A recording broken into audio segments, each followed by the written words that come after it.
Welcome to Luca and Miguel. Enjoy the video. In this video, I will explain how to play Phasmophobia on Chromebook. We'll cover two main approaches: streaming the game through powerful cloud gaming services or installing it directly using your Chromebook's Linux capabilities.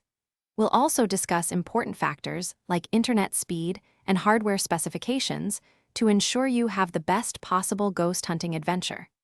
Let's dive into the details and get you ready to investigate some paranormal activity.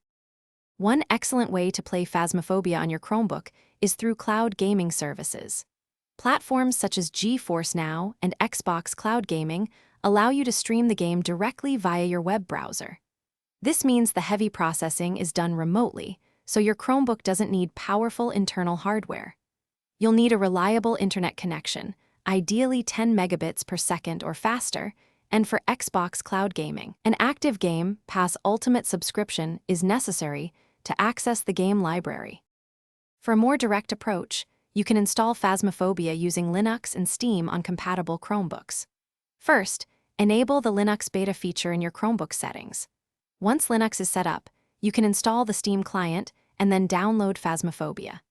Keep in mind that your Chromebook should have at least an Intel i3 or Ryzen 3 processor, 8 GB of RAM, and 128 GB of storage for a smoother experience. To truly enhance your Phasmophobia experience, consider a few optimization tips.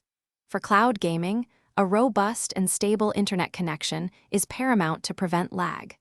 Connecting a Bluetooth game controller can significantly improve your control and immersion. Always keep your Chrome OS updated to benefit from the latest performance improvements.